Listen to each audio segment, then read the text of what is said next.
Today we'll have a look at some curve sketching and curve sketching without a calculator. So where we need to find all the features with calculus and algebra.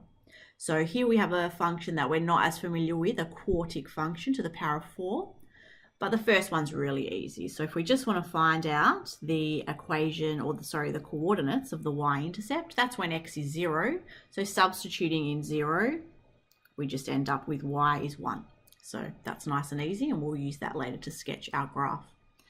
In terms of talking about the behavior, as x gets really large in the positive direction and really large in the negative direction, what you want to think about, these are polynomial functions. So when you think about a linear function, it goes in both directions, okay? So it goes, if it's just y equals, let's say, 2x, as x gets big, y gets big. As x goes to the negative infinity, so does y. For a quadratic, you know, the opposite sort of happens, so that when x gets large in the positive direction, so does y. When x gets large in the negative direction, y gets large in the positive direction. And then you think of a cubic, and that's more like what's happening with linear. And now we're at a quartic. So basically, if the lead power is even, like this, so for a quadratic, a quartic, and so on, as x gets large in the positive direction, so does y.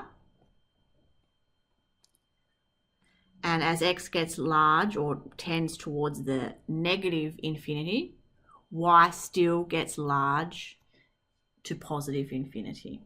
Okay, so those sorts of behaviors are the same. Now we're on to looking at the location and nature of any turning points. So we'll first of all start by finding our gradient function. And we end up with 4x cubed take 12x squared. And to find where we have any stationary points, what we want to do is look at where the first derivative is equal to 0. So we'll factorize out of 4 and also an x squared, leaving us with x and take 3. So that leaves us with either x is 0 or x is 3. We are asked for the location meaning coordinates. So we already know that when x is 0, y is 1, because that's the y-intercept that we already found.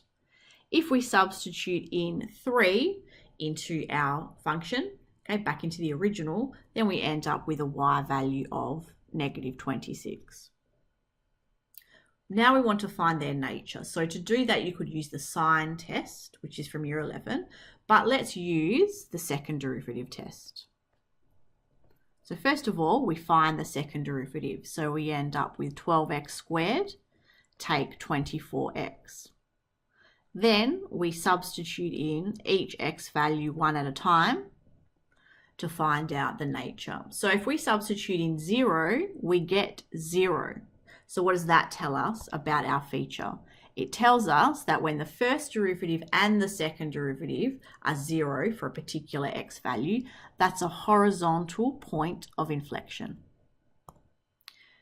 If we now have a look at our second x value of 3 and we substitute that in, we end up with 108 take 72, which we don't actually need to calculate.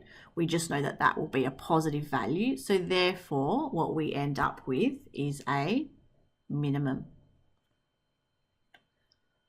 Now, just because we have a horizontal point of inflection doesn't mean we don't have other types of inflection points. So what we need to do is, for part D, look at where the second derivative, which was 12x squared take 24x, is equal to 0. So we'll factorize out 12 and x, and we're left with an x take 2. Solving that, we know that we have 0, and we already know that's the 0, 1, that's the horizontal point of inflection. But at the point 2, and when we substitute the 2 in, we get negative 15. That point will just be a point of inflection, so where it is changing from one concavity to another. Okay, we're nearly done. We just want to now graph all of this and put it together. So let's get ourselves some axes. And we don't know the x-intercepts or anything like that, so it won't be entirely accurate. But what we have here is our 0, 1 point, And our other turning point area was 3 and also negative 26. And because we know that in either direction y values would tend to positive infinity, this graph will come down and make a horizontal point of inflection and then make a minimum. And we can finish that up there. Noting that the other point of inflection would be at the 2, negative 15. Okay, in terms of your sketch, and you can see mine, because of what's happened on my computer, is a little bit rough. What's always best to make sure that you get all marks sort of allocated to you is to label your points, so that this is 0, 1, because we're not doing any scale. So if we don't have a scale, then we need to definitely label our points. And we might also say, okay, well, this here is the point 2, negative 15, so that all key features have been labelled.